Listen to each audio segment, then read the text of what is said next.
Bueno, pues siguiendo con las manifestaciones espíritas, que se encuentra en la segunda parte del libro de los médiums, recordamos que en la clase pasada vimos el capítulo de las manifestaciones físicas.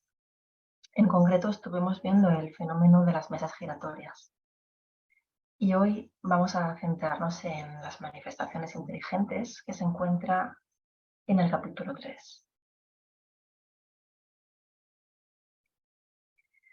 Para empezar, ya que la clase de hoy va de inteligencia, me gustaría compartir una pequeña explicación que hace Kardec en el libro de la Génesis, que dice: la inteligencia se revela a través de los actos voluntarios, reflexivos, premeditados, combinados según las circunstancias. Es indudablemente un atributo exclusivo del alma. Las almas o los espíritus de las personas que vivieron en el planeta Tierra forman parte del mundo invisible que habita el espacio y en el medio del cual vivimos. Es por eso que desde que hay personas hay espíritus, los cuales se manifiestan desde que el mundo es mundo, desde el principio de los tiempos. Además, es algo que ha comprobado la historia y las diferentes religiones que existen. Del mismo modo, algunas personas piensan equivocadamente que la mediumnidad es un fenómeno que se ha empezado a producir desde los tiempos modernos, cuando en realidad pertenece a todos los siglos y a todos los países. Desde los tiempos más remotos han existido relación entre el mundo de las personas encarnadas, como somos nosotros, y el mundo de los desencarnados, o también llamados espíritus. Si interrogamos a los Vedas de la India, los templos del Egipto, los misterios de la Grecia, los recintos de piedra de la Galia, los libros sagrados de todos los pueblos, en todas partes, en los documentos escritos, en los monumentos y en las tradiciones, encontraremos la afirmación de un hecho que ha subsistido a través de las vicisitudes de los tiempos. Y este hecho es la creencia universal en las manifestaciones de las almas desencarnadas de sus cuerpos terrestres. Ahora bien, en estos últimos siglos se han desarrollado muchísimo las manifestaciones de los espíritus. Aparte de que han adoptado un carácter de mayor autenticidad, disminuyendo la incredulidad y el materialismo gracias a la evidencia de las pruebas, como es que los espíritus vuelvan a la Tierra para dejar testimonio de su existencia y dándonos a conocer su situación en el otro lado, ya sea que se encuentren perdidos, desorientados o se encuentren felices y bien acompañados.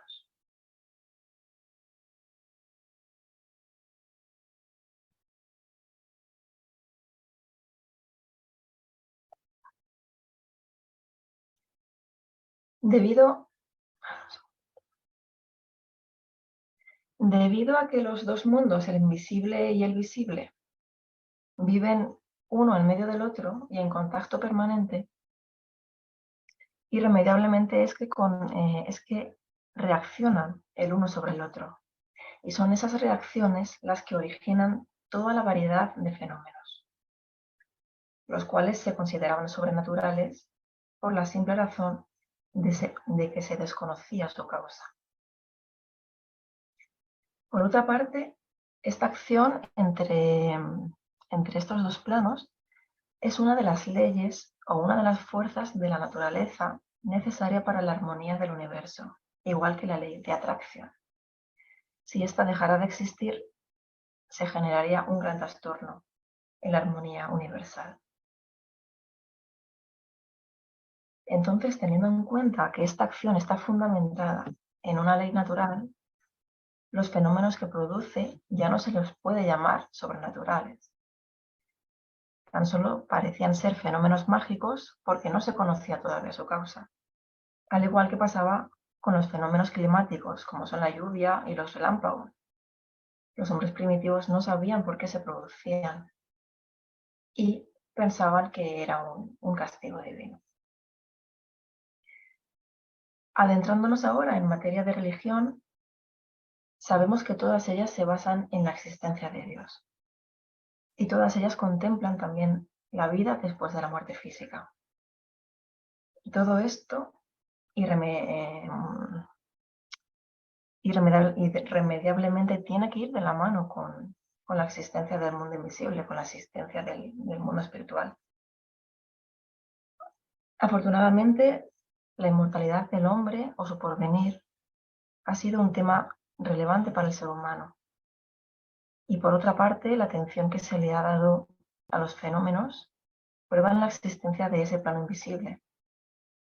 Y no hay manifestaciones más irrefutables como las que hacen los propios espíritus, gracias a las cuales pueden dar a conocer su existencia. Y es por todo esto que los fenómenos llegaron a ser la base de muchos de los dogmas de las religiones.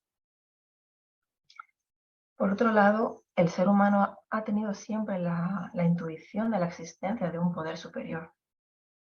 Y desde los tiempos más lejanos ha hecho que se atribuyera la acción directa de este poder supremo los fenómenos cuya causa les era desconocida. Además, las personas incrédulas piensan que esa predisposición es el resultado de la inclinación que tenemos por todo lo mágico, pero no se ponen a buscar el origen de esa inclinación. Ya luego, al ir progresando la ciencia y al ir descubriendo las leyes de la naturaleza, esos fenómenos pasaron poco a poco de ser maravillosos a ser naturales. Y lo mismo pasa hoy en día. Todo lo que parezca sobrenatural llegará el tiempo en el que no lo será, porque se descubrirá la ley que rige la vida. Y como dice Kardec, ese tiempo ya ha llegado gracias a la doctrina espírita que nos revela esa ley y nos ayuda a interpretar los pasajes incomprensibles de las Sagradas Escrituras. Continúa Kardec diciendo que la Iglesia se equivoca al atemorizarse cuando ve que se restringe el círculo de los hechos milagrosos, porque Dios prueba mejor su grandeza y su poder con el admirable conjunto de sus leyes que con algunas infracciones de esas mismas leyes. Y se equivoca más aún cuando atribuye al demonio el poder de hacer prodigios, pues eso implica que el demonio, al ser capaz de interrumpir el curso de las leyes divinas, es tan poderoso como Dios.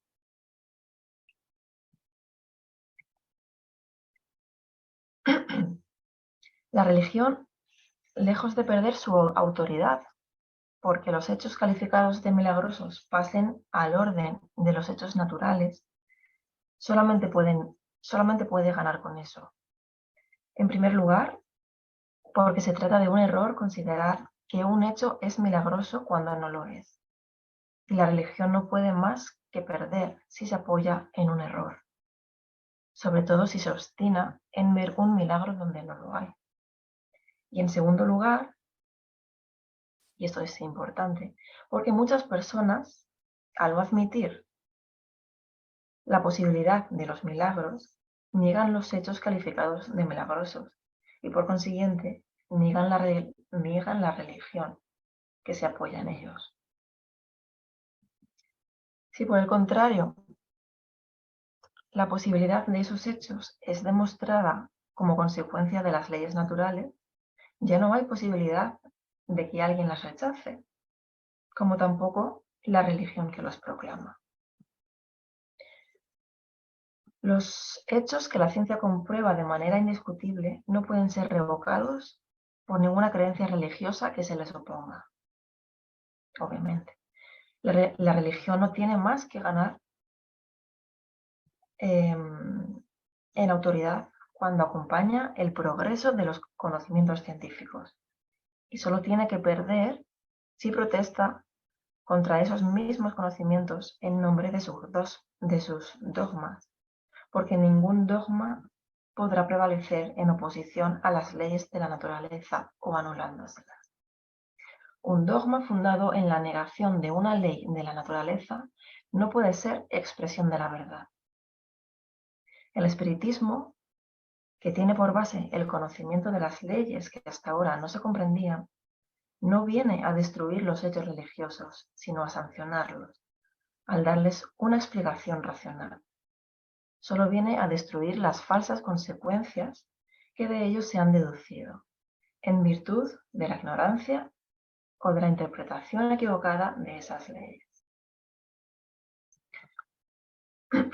La ignorancia de esas leyes de la naturaleza, dado que lleva al hombre a procurar causas fantásticas para los fenómenos que no comprende, es la fuente de las ideas supersticiosas, algunas de las cuales se deben a los fenómenos espíritas que han sido mal comprendidos. El conocimiento de las leyes que rigen los fenómenos destruye esas ideas supersticiosas, encamina las cosas hacia la realidad y demuestra en relación con ellas el límite de lo posible y de lo imposible.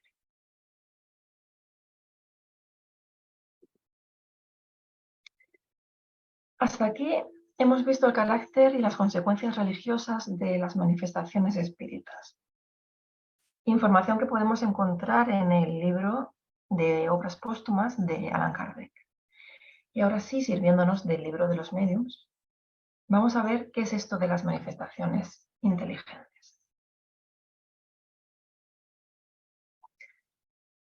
Bueno, en el capítulo anterior, como decíamos antes, estuvimos viendo cuál era la causa de las manifestaciones físicas. En concreto, vimos el fenómeno de las mesas giratorias. Y comprobamos que detrás de esos fenómenos no formaba parte ninguna potencia oculta, sino que podrían explicarse por medio de la acción de una corriente magnética de ciertas personas que tienen una cierta capacidad especial y a las que denominamos mediums. Pero el tipo de carácter de las manifestaciones que nos compete tratar hoy tiene otra naturaleza, ya que detrás de ellas se encuentra, aunque de forma invisible para muchas personas, una inteligencia, ¿vale? Y aquí nos podemos preguntar, ¿qué tipo de inteligencia es esta? Vamos a empezar con la premisa de que todo efecto inteligente debe tener una causa inteligente. Bueno, lo primero que hay que tener claro es que para que una manifestación sea inteligente, no es necesario que sea elocuente ni que proceda de un genio. Es suficiente con que pruebe un acto libre y voluntario, expresando una intención o respondiendo a un pensamiento. Kardec pone el ejemplo de una veleta. Cuando esta veleta se agita por la acción del viento, tenemos claro que es debido a un impulso mecánico. En cambio, si viéramos en los movimientos de dicha veleta señales deliberadas sometiéndose a una voluntad, no nos queda otra que reconocer que este objeto obedece a una inteligencia. Con respecto a las mesas, Kardec, entre otras muchas personas, pudo ver que se movían, se levantaban y daban golpes bajo la influencia de uno o de varios mediums. El primer efecto inteligente que se contempló fue ver que esos movimientos obedecían a un mandato. Y sin mudar de sitio, la mesa se levantaba alternativamente sobre la pata designada. Después, volviendo a caer, daba un número determinado de golpes, respondiendo a una pregunta. Otras veces la mesa, sin que nadie mantuviera contacto físico con ella, se paseaba sola por la habitación, yendo de derecha a izquierda, adelante o atrás, ejecutando diversos movimientos según la orden de los asistentes. Obviamente dejamos de lado todo fraude y explicamos los fenómenos que ocurren cuando las personas que forman parte de estas reuniones son honradas y no tienen ningún tipo de interés de engañar a nadie para obtener ningún beneficio, ¿no? Para obtener algo a cambio, como puede ser dinero.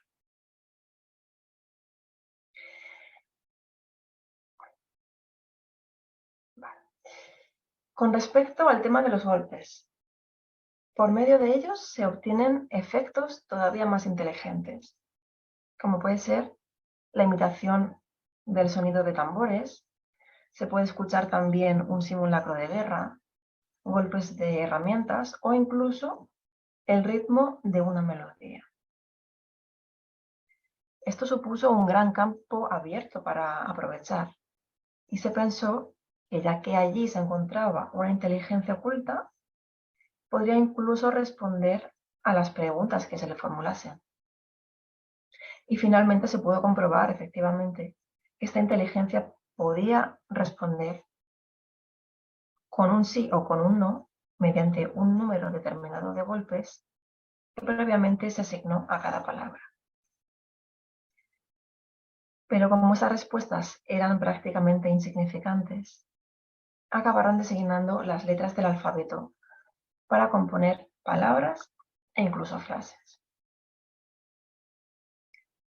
Estos hechos que vivieron y experimentaron miles de personas, no solamente en Francia, sino a lo largo de todo el planeta, no podía dejar duda sobre la naturaleza inteligente que había detrás de todo aquello.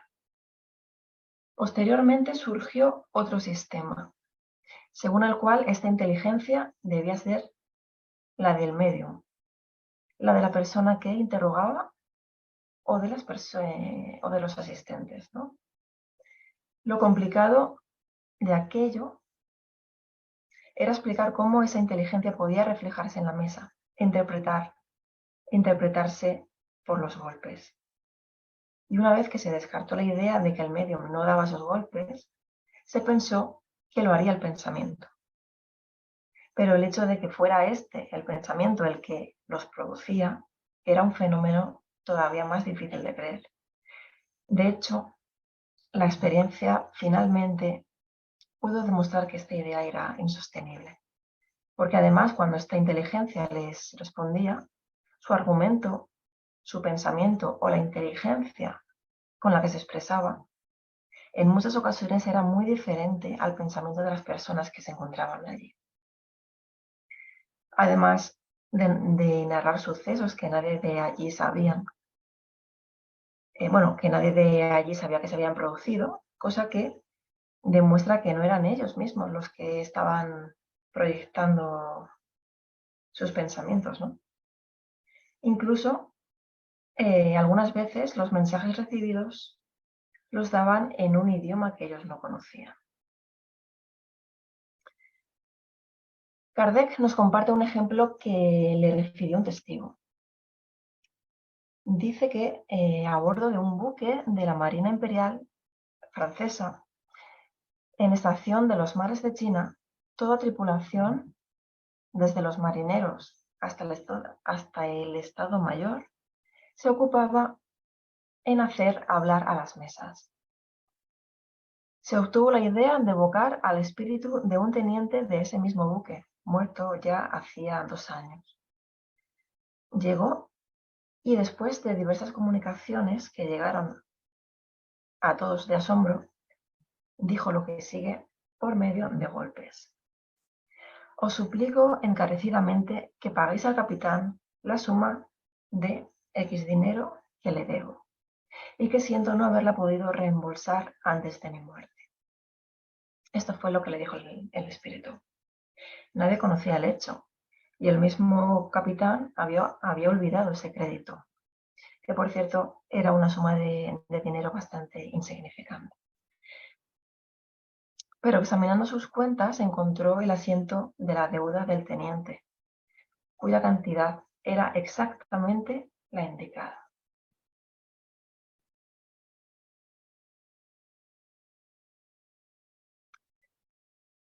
Bueno, pues un tiempo después, la comunicación con los espíritus por medio de golpes alfabéticos se desarrolló.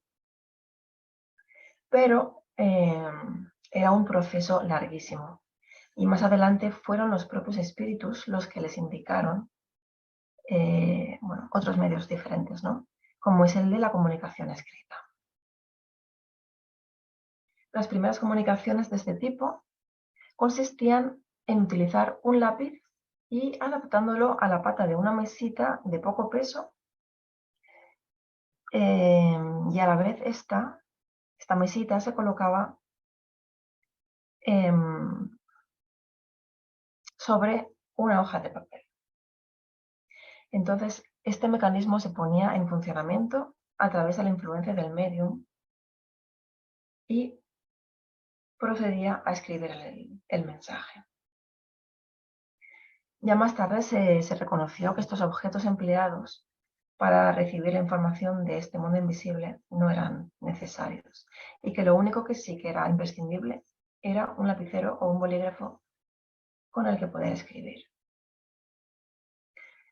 La mano del medium agarraba este lápiz y escribía gracias al impulso que le daba el espíritu. Y ahí ni la voluntad ni el pensamiento del medium tenían nada que ver. Y Kardec dice que desde ese momento las comunicaciones del más allá ya no tuvieron más límites que la correspondencia habitual entre nosotros los vivos.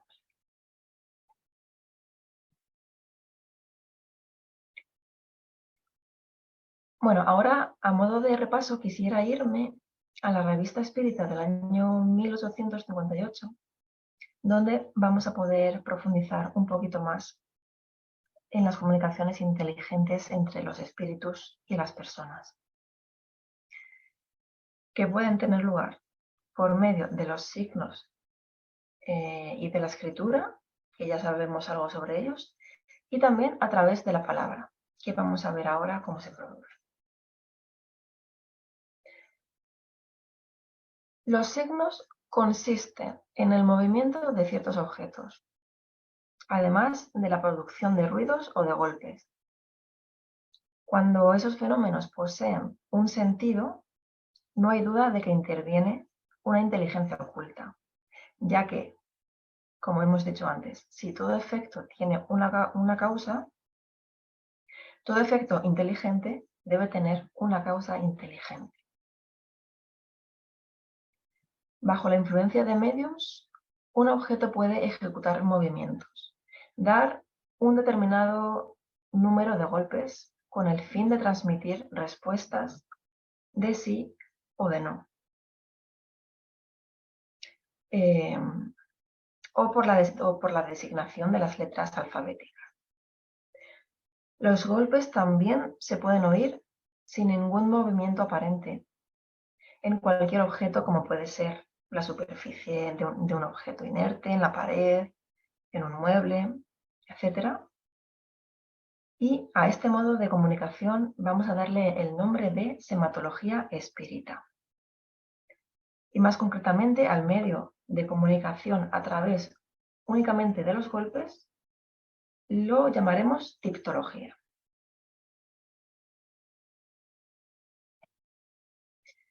Después, como segundo modo de comunicación, tenemos a la escritura, que la designaremos con el nombre de psicografía. En este caso, los espíritus emplean a los médiums capacitados para escribir bajo la influencia de un poder oculto que los dirige, los cuales agarran el lápiz y no pueden hacer otra cosa que dejarse llevar involuntariamente por esta fuerza que está fuera de su control, ya que no pueden escribir por su propia voluntad ni detenerse cuando ellos quieren, y muy a menudo no tienen ni siquiera conciencia de lo que están escribiendo. A este tipo de escritura se le llama psicografía directa. La escritura también se obtiene por la imposición de manos sobre un objeto, que normalmente Bueno, normalmente usaban unas tablitas o unas cestitas especiales para ese uso, provisto de un boli o de un lapicero, cualquier instrumento que les permitiera escribir. El poder oculto que actúa sobre la persona se transmite al objeto, como si fuera un apéndice de la mano, y le permite moverse para trazar los caracteres. Y a este segundo tipo de escritura se le llama psicografía indirecta.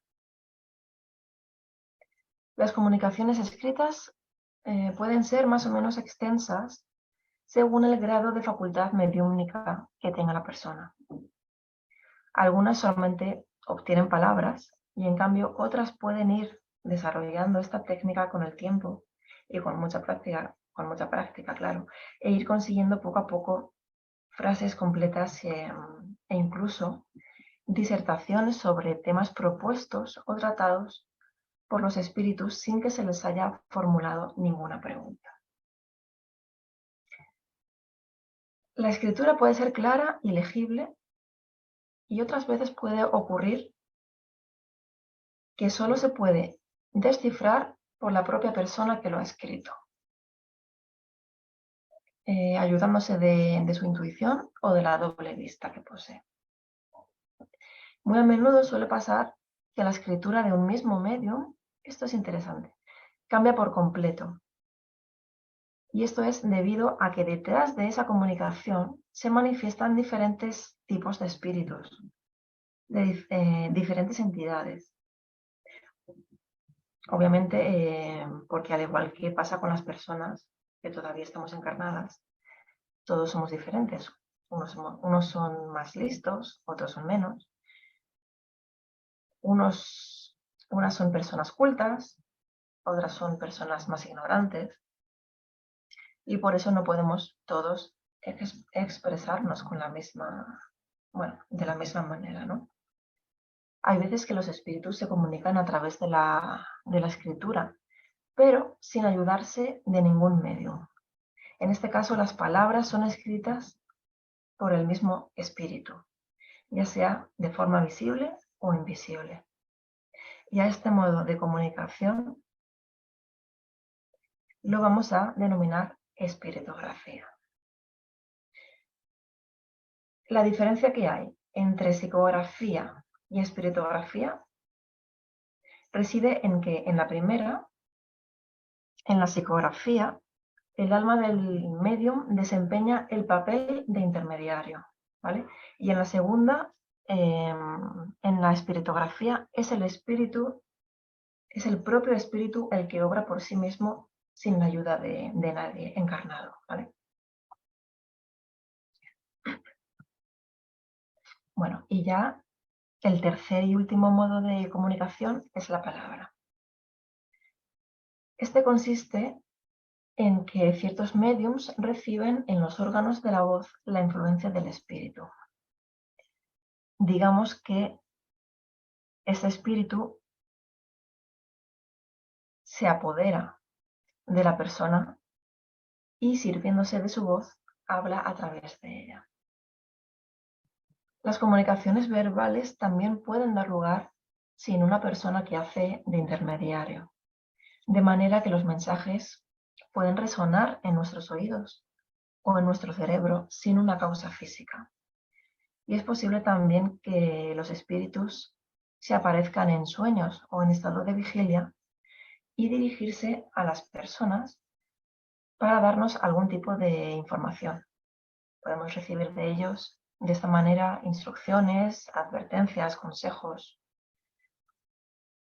Y para designar a estas comunicaciones verbales utilizaremos la palabra espiritología. Y bueno, ya para finalizar con este tema, decir que no se tiene la libertad de cómo los espíritus se comunican con nosotros. Ellos lo hacen con la manera que creen conveniente. Y esto va a depender de las aptitudes que tenga la propia persona.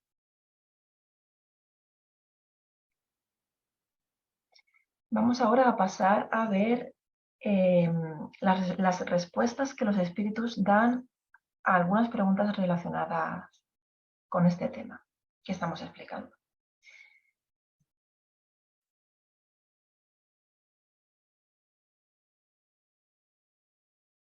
Bueno, se pregunta, ¿cómo pueden los espíritus obrar sobre la materia? Esto parece contrario a todas las ideas que nos hacemos de la naturaleza de los espíritus.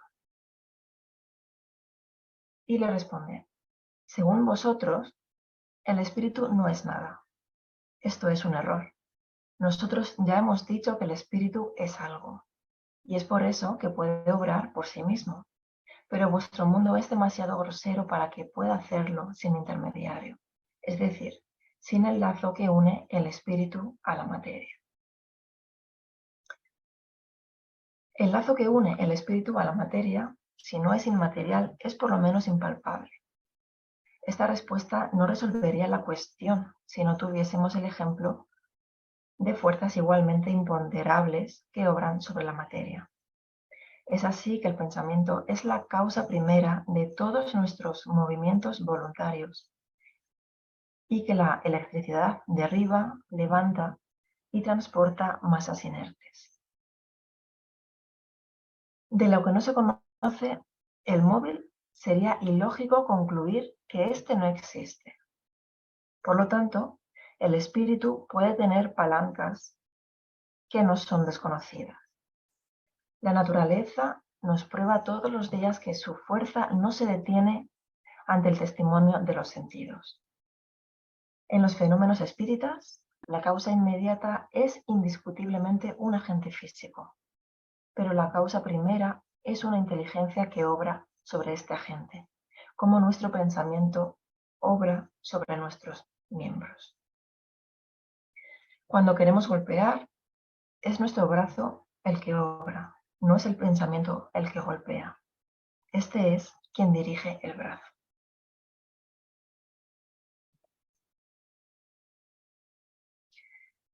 Entre los espíritus que producen efectos físicos, los que llamamos golpeadores, ¿forman una categoría especial o son los mismos que producen los movimientos y los ruidos?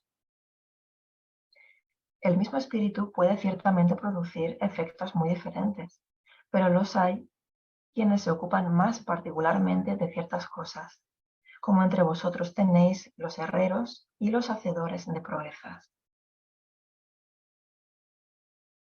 Se sigue preguntando, ¿el espíritu que obra sobre los cuerpos sólidos, ya sea para moverlos o para golpear, penetra en la propia sustancia de los cuerpos o actúa fuera de la misma?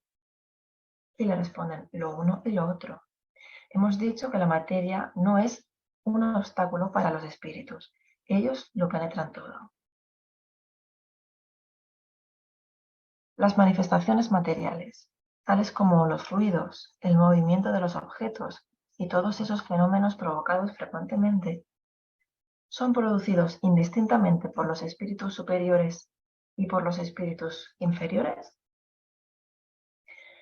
Solo los espíritus inferiores se ocupan de esas cosas. Los espíritus superiores se sirven de ellos algunas veces, como tú lo harías con un changador, a fin de que ejecute su cometido. ¿Puedes creer que los espíritus de un orden superior estén a vuestras órdenes para divertiros con trivialidades? Es como preguntar si en vuestro mundo los hombres sabios y serios hacen cosas de juglares y bufones. En general, los espíritus que revelan por efectos físicos, los espíritus que se revelan por efectos físicos son de un orden inferior. Ellos divierten o impresionan a aquellos para los cuales el espectáculo visual tiene más atractivo que el ejercicio de la inteligencia. Son, a cierto modo, los saltimbanquis del mundo espírita. A veces actúan espontáneamente. En otras ocasiones, por orden de los espíritus superiores. Si las comunicaciones de los espíritus superiores ofrecen un interés más serio, las manifestaciones físicas tienen igualmente su utilidad para el observador. nos revelan fuerzas desconocidas en la naturaleza y nos dan los medios de estudiar el carácter y, por así decirlo, las costumbres de todas las clases de la población espírita.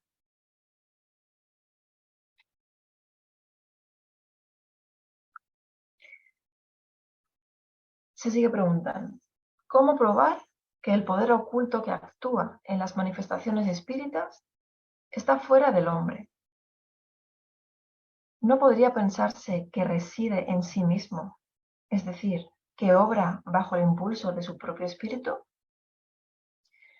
Cuando una cosa se hace contra tu voluntad y tu deseo, ciertamente que no eres tú quien lo produce, pero a menudo eres la palanca de la que se sirve el espíritu para obrar, y tu voluntad viene en su ayuda. Tú puedes ser un instrumento más o menos conveniente para él. En la nota se nos dice, es precisamente en las comunicaciones inteligentes que la intervención de un poder extraño se vuelve patente. Cuando esas comunicaciones son espontáneas y ajenas a nuestro pensamiento y a nuestro control, cuando responden a preguntas cuya solución es desconocida por los asistentes, es necesario buscar la causa fuera de nosotros. Esto se hace evidente para cualquiera que observe los hechos con atención y perseverancia. Los detalles de sus matices escapan al observador superficial. ¿Todos los espíritus son aptos para dar manifestaciones inteligentes? Sí, puesto que todos los espíritus son inteligencias. Pero como los hay de todos los grados, es como entre vosotros. Unos dicen cosas insignificantes o estúpidas y otros cosas sensatas. ¿Todos los espíritus son aptos para comprender las preguntas que se les propone? No. Los espíritus inferiores son incapaces de comprender ciertas preguntas, lo que no les impide que respondan bien o mal. Es igual que entre vosotros. Esto demuestra que es esencial ponerse en guardia contra la creencia en el saber indefinido de los espíritus. Sucede con ellos lo mismo que con los hombres. No es suficiente con interrogar al primero que llega para obtener una respuesta sensata. Es necesario saber a quién uno se dirige. El que quiere conocer las costumbres de un pueblo debe estudiarlo desde lo más bajo hasta lo más alto de la escala. Solo con ver una clase es hacerse una idea falsa, puesto que se juzga el todo por la parte. La población de los espíritus es como la nuestra. Hay de todo, bueno y malo, sublime y trivial, sapiente e ignorante. Cualquiera que en filosofía no haya observado todos los grados no puede jactarse de conocerlo. Las manifestaciones físicas nos hacen conocer a los espíritus de bajo nivel. Son la calle y la choza. Las comunicaciones instructivas y sabias nos ponen en relación con los espíritus elevados. Son la élite de la sociedad, el castillo y el instinto.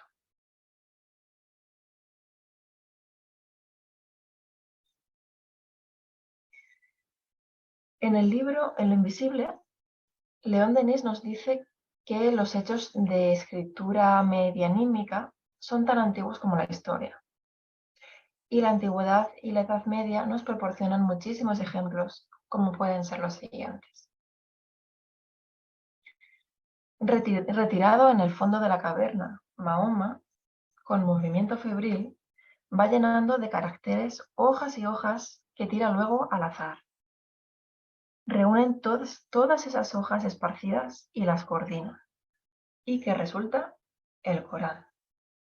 El mismo Cristo interroga a veces el pensamiento supremo y escribe luego la respuesta sobre la arena, por ejemplo, en el caso de la mujer adúltera. Casi todos los que han traído al mundo fermentos de progreso, de justicia, de verdad, han sido los intermediarios de un más allá, como espejos en que se reflejaban los rayos del pensamiento superior. Y su número sería mayor aún si nuestro estado de inferioridad no hiciese tan altas manifestaciones de una realización difícil en nuestro mundo material. Lo que no puede precisarse es la parte que toma en su realización cada una de las mediunidades, pues la intuición y el automatismo contribuyen a ella.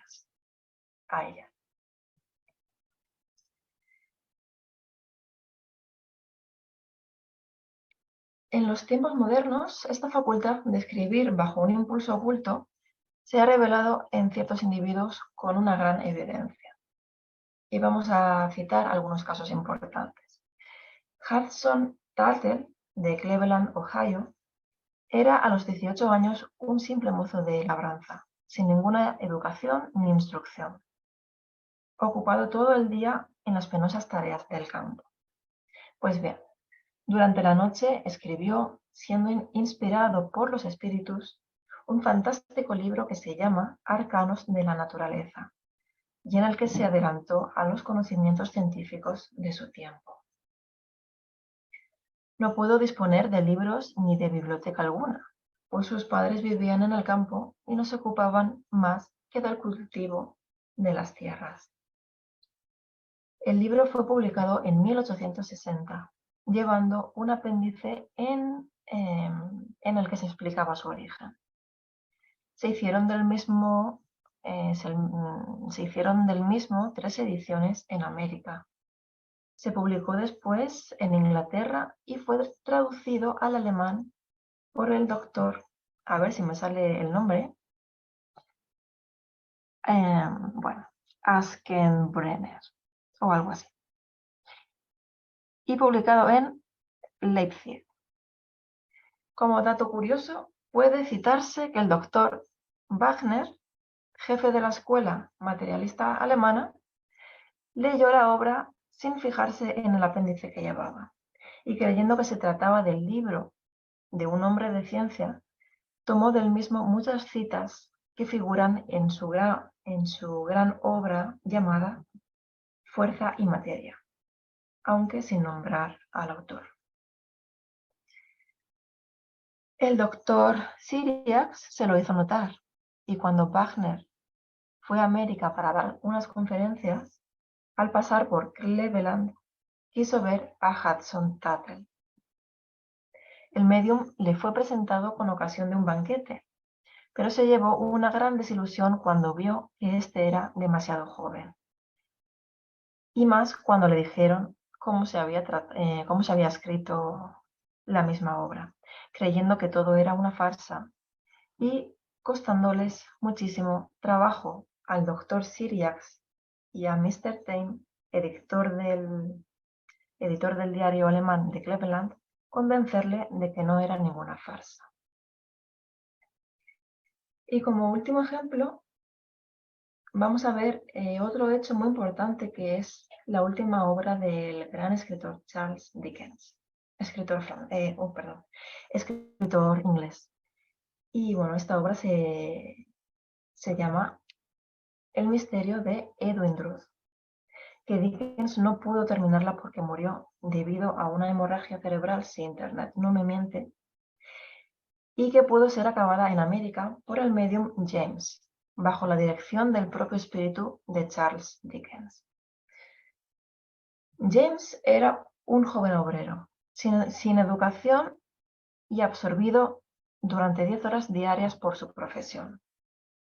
A finales del mes de octubre de 1872, 2 años después de la muerte del novelista, en una sesión espírita, recibió una comunicación de Dickens. Y expresando el deseo de terminar con su ayuda la obra que no pudo terminar en vida. Este trabajo duró 7 meses, desde el día 25 de noviembre de 1872 hasta julio de 1873, obteniéndose hasta 1200 cuartillas manuscritas que hacían un volumen de 400 páginas. La escritura se parecía mucho a la del novelista, y hasta se encontraron en ellas faltas de ortografía que Dickens solía cometer. Además, la novela contiene una descripción de Londres que supone un conocimiento topográfico de la misma que James estaba muy lejos de poseer. Cada tarde, sobre las 7, veía el médium aparecer la sombra de Dickens, que imponía su mano fluídica sobre la frente del médium, y el trabajo automático comenzaba, prolongándose hasta la noche y sin ser esta ningún impedimento a pesar de la oscuridad.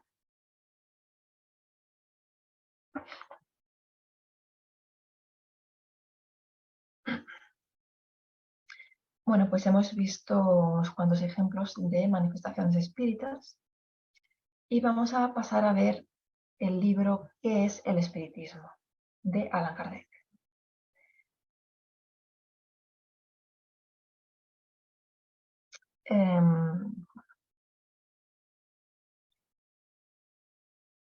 Vamos a ver este vídeo para poder conocer cuál es la utilidad práctica y el fin providencial de las manifestaciones, hasta a través de un diálogo que tuvo Allan Kardec con un visitante. El visitante dice así. Un momentito, por favor. Vale. El visitante dice así. Le dijo así: supongamos que este punto sea ya evidente y que el espiritismo haya sido reconocido por una realidad. ¿Cuál puede ser su utilidad práctica? Hasta ahora hemos pasado sin él y me parece que podríamos continuar del mismo modo, viviendo muy tranquilamente. Y a esto que Kardec le responde: otro tanto podría decirse de los ferrocarriles y del vapor, sin los cuales se vivía muy bien. Si por utilidad práctica entiende usted los medios de vivir bien, de hacer fortuna, de conocer el porvenir, de descubrir minas de carbón o tesoros ocultos, de recobrar herencias y de esquivar el trabajo de las investigaciones, para nada sirve el espiritismo. Para nada sirve el espiritismo, que no puede hacer alzar o bajar la bolsa, ni ser reducido a acciones, ni siquiera ofrecer inventos perfectos, a punto de ser explotados. Desde este punto de vista, ¿cuántas ciencias serían inútiles? ¿Cuántas hay que no ofrecerían ventaja alguna, comercialmente hablando? Los hombres se encontraban perfectamente antes del descubrimiento de todos los nuevos planetas. Antes de que se supiera que es la Tierra y no el Sol la que la gira, antes de que hubiesen calculado los eclipses, antes de que se conociese el mundo microscópico y antes de 1000 otras cosas. Para hacer crecer el trigo, no tiene necesidad el labrador de saber lo que es un cometa. ¿Por qué, pues, los sabios se entregan a estas investigaciones? ¿Y quién se atreverá a decir que pierden el tiempo con ellas? Todo lo que sirve para levantar una punta del velo contribuye al desarrollo de la inteligencia, ensancha el círculo de las ideas, haciéndonos penetrar en las leyes de la naturaleza. En virtud de una de ellas, existe el mundo de los espíritus. El espiritismo hace que conozcamos esta ley. Nos enseña la influencia que el mundo invisible ejerce en el visible y las relaciones que entre ambos existen, como la astronomía nos enseña las relaciones de los astros con la Tierra. Nos lo presenta como una de las fuerzas que gobiernan al universo y contribuyen al sostenimiento de la armonía general. Supongamos que se limite a esto su utilidad. ¿No sería ya mucho la revelación de semejante poder, haciendo abstracción de toda doctrina moral? ¿No es nada la revelación de todo un mundo nuevo? Especialmente si el conocimiento de éste nos lleva a la resolución de una multitud de problemas insolubles hasta ahora. Si nos inicia en los misterios de ultratumba, que algo nos interesa, puesto que todos cuantos somos debemos tarde o temprano dar el paso fatal. Pero otra utilidad más positiva tiene el espiritismo. Es la influencia que ejerce por la fuerza misma de las cosas. El espiritismo es la prueba patente de la existencia del alma, de su individualidad después de la muerte, de su inmortalidad y de su suerte verdadera. Después, la destrucción del materialismo, no con razonamientos, sino con hechos.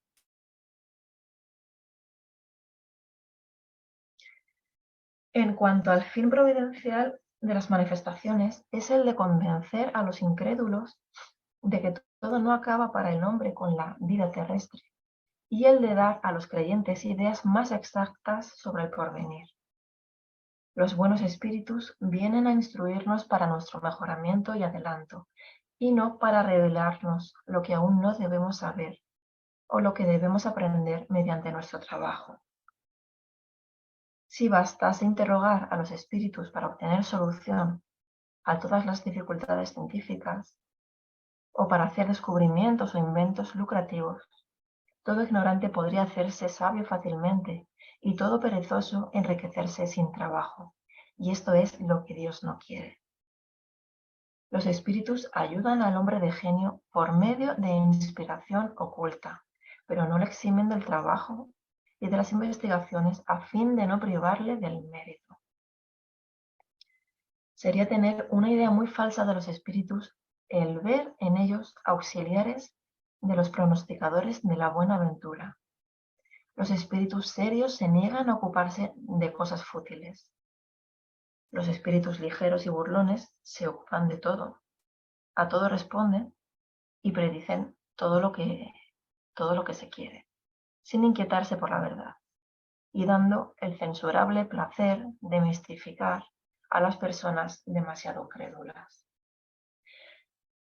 Por esto es esencial fijarse perfectamente en la naturaleza de las preguntas que pueden dirigirse a los espíritus.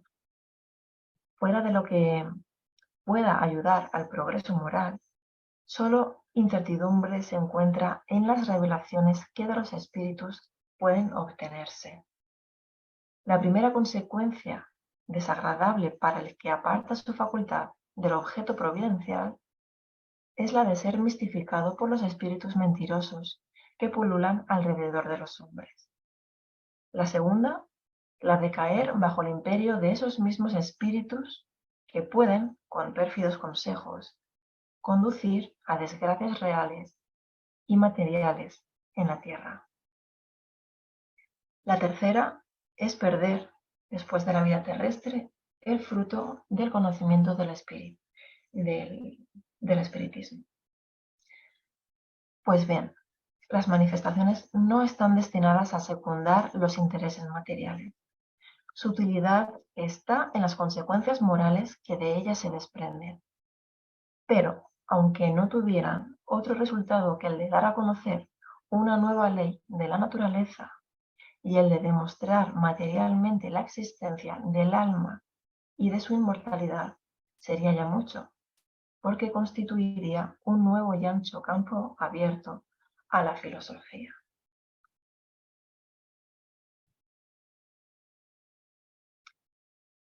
Y ahora sí, para terminar la clase de hoy, voy a compartir con vosotros un mensaje de León Denis que podemos encontrar en su libro En lo invisible, y que dice así: los tiempos han cambiado. En el pasado, la comunión de las almas fue especialmente el privilegio de los santuarios, la preocupación de algunos grupos de iniciados. Fuera de aquellos centros ilustrados, asilos de la antigua sabiduría, las manifestaciones de ultratumba eran consideradas con sobrada frecuencia como sobrenaturales y mezcladas con prácticas supersticiosas que alteraban su sentido. El hombre, ignorante de las leyes de la naturaleza y la vida, no podían comprender la enseñanza oculta bajo los fenómenos. Para preparar el movimiento actual de las ideas y la comprensión de estos hechos, ha sido necesario el inmenso trabajo de los siglos y los descubrimientos de la ciencia. Esta ha cumplido su misión, aun cuando muy incompleta todavía, ha explorado cuanto menos el dominio material, desde las capas profundas del suelo hasta los abismos del espacio. Nos ha dicho la historia de la Tierra, su génesis.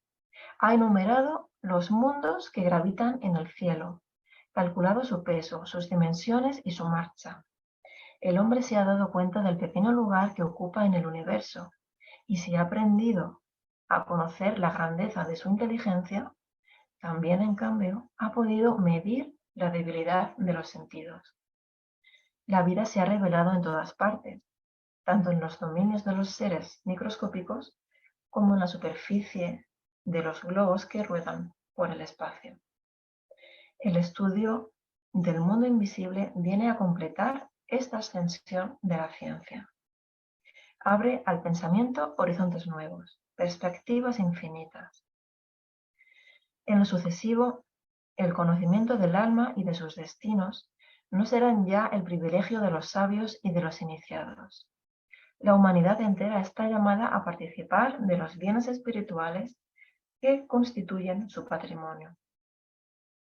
Así como el sol brilla para todas las miradas, así la luz del más allá debe irradiar sobre todas las inteligencias, reanimando todos los corazones. Bueno, pues hasta aquí la clase. Aquí tenéis la bibliografía y voy a dejar de compartir.